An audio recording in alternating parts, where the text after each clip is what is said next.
بسم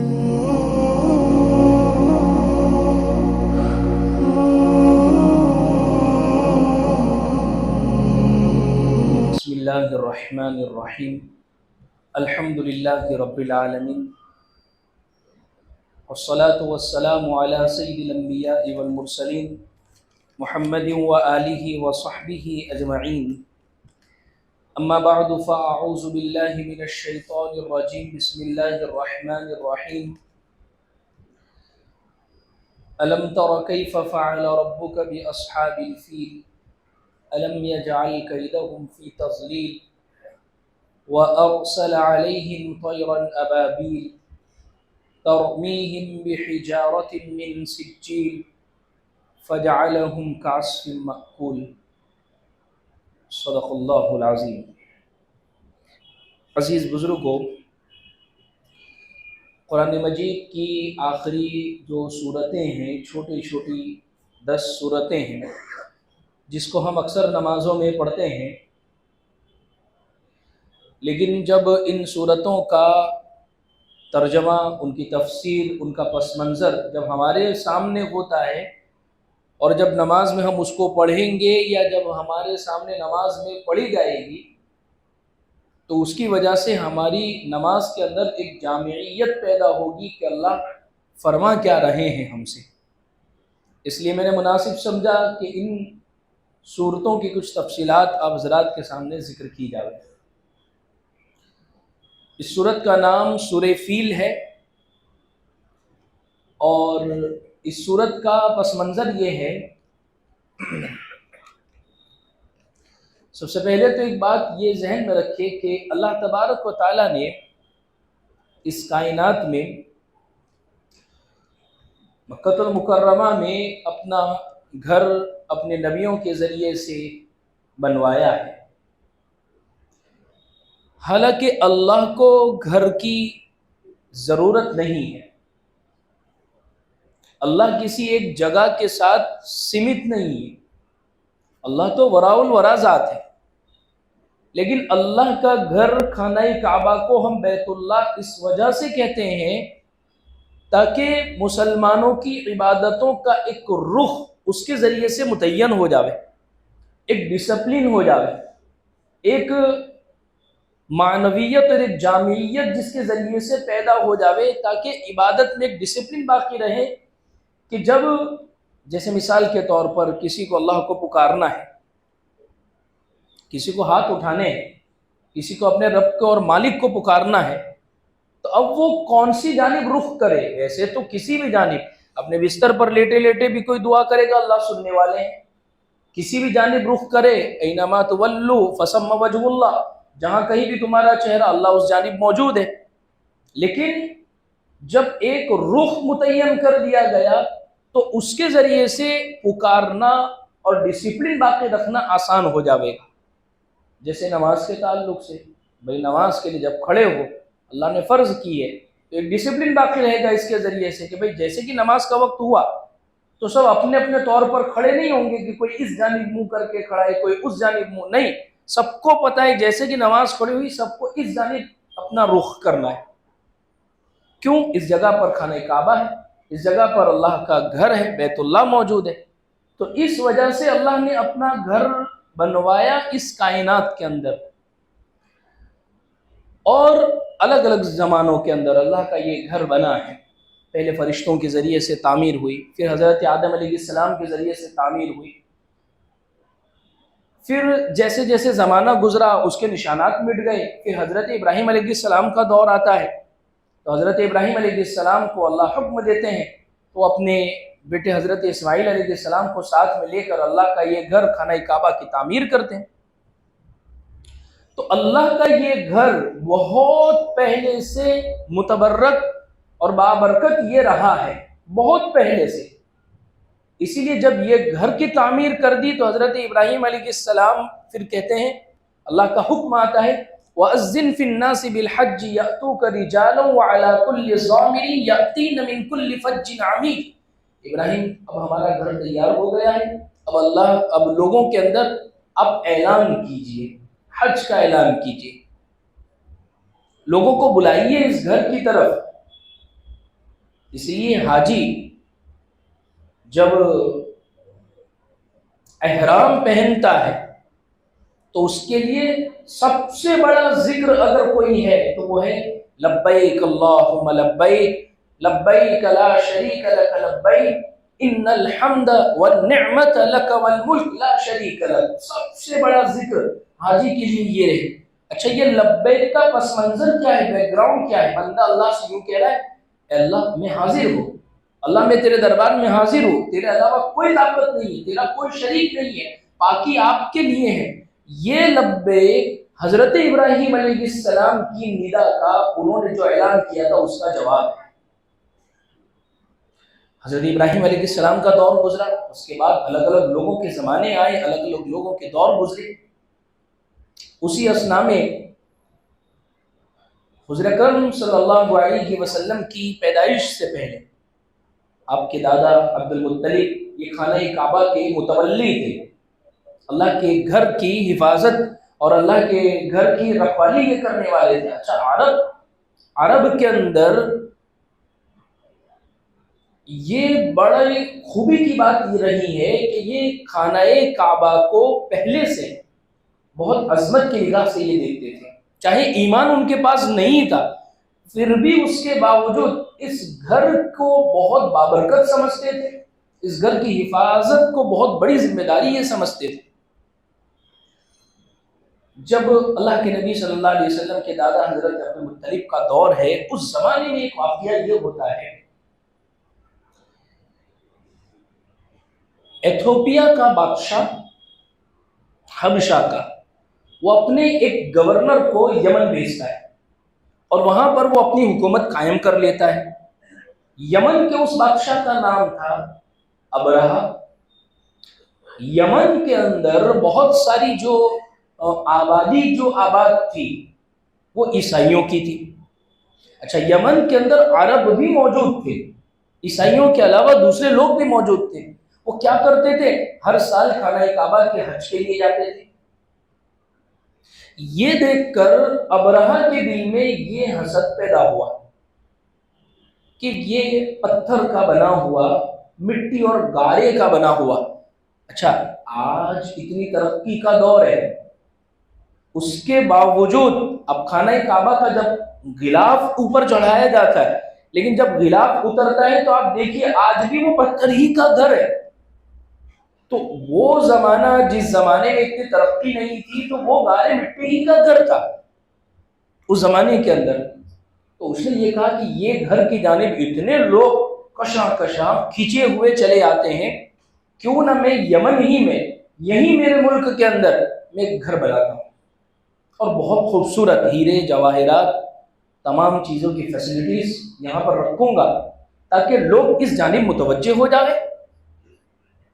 اس نے بہت خوبصورت گھر بنایا اور لوگوں کو یہاں متوجہ کرنے کی کوشش کی اور جبرن عربوں کو کہا کہ یہاں آئے اور اس گھر کو چھوڑ دے. تو بعض روایتوں میں یہ بات ملتی ہے کہ کسی ایک آدھ عرب کو غصہ آیا اور اس نے اس کے گھر میں جا کر یا تو نجاست کر دی یا وہاں آگ لگا دی.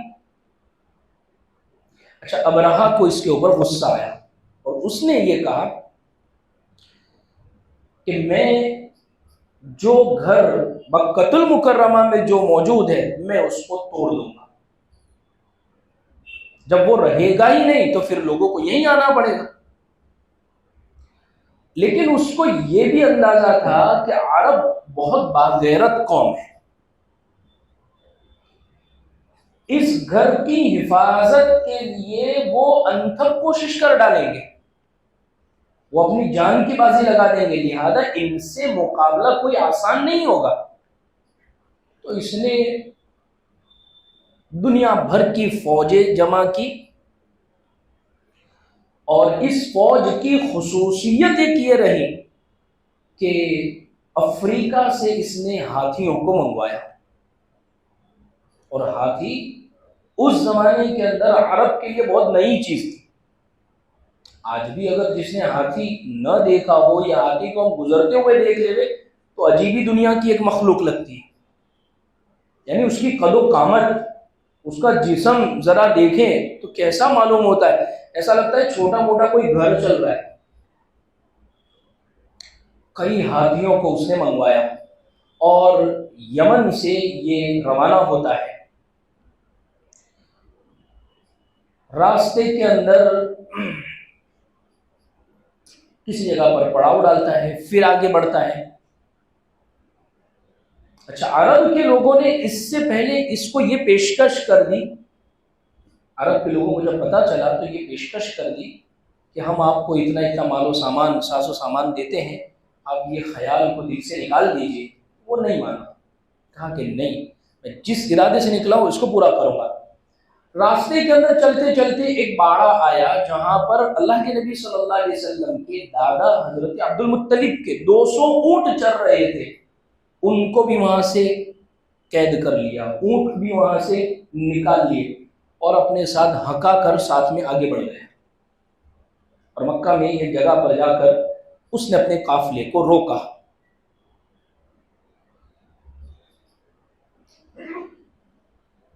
اللہ کی شان. اچھا، جس سال یہ واقعہ پیش آیا ہے، جس سال، لکھا ہے کتابوں میں اسی سال اللہ کے نبی صلی اللہ علیہ وسلم کی پیدائش ہوئی. اس کے کچھ 50 دن کے بعد بعض لوگوں نے لکھا ہے، یا اسی کے قریب میں.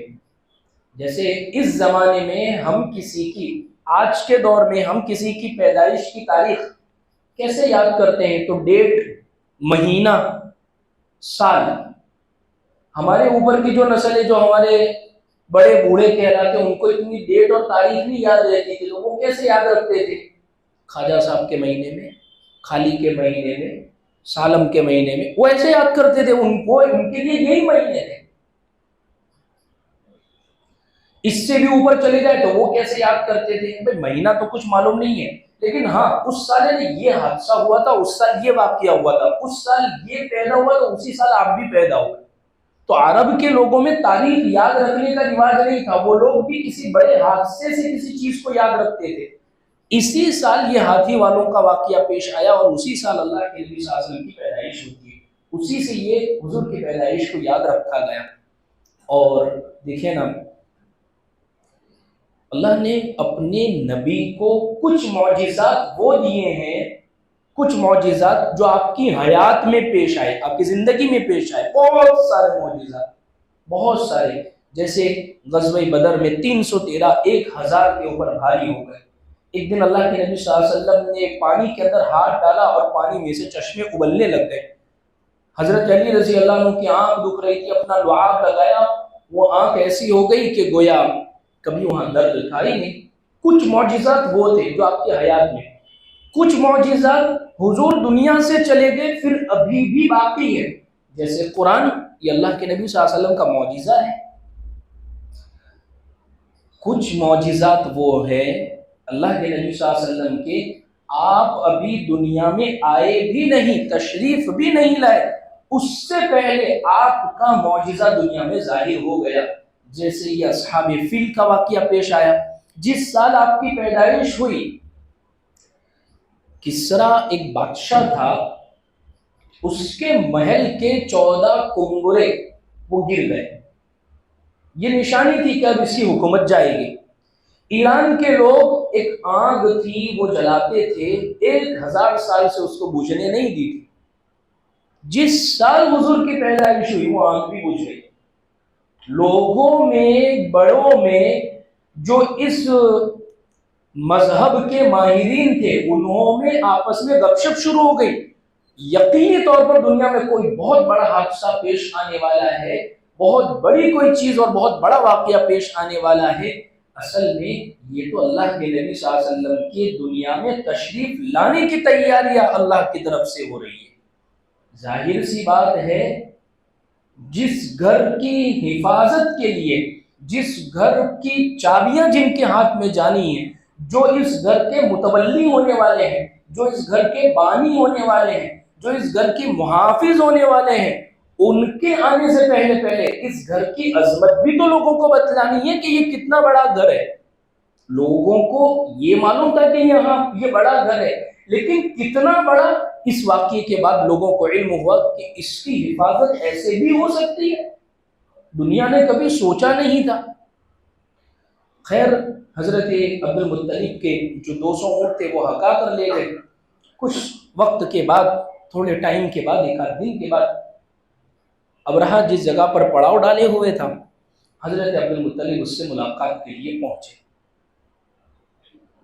حضرت عبد المطلب بڑی وجیح شخصیت تھے، خوبصورت تھے، حضور کے دادا ہیں، خوبصورت تھے، روابدار چہرہ تھا جو دیکھتا دلوں میں گھر کر جاتے۔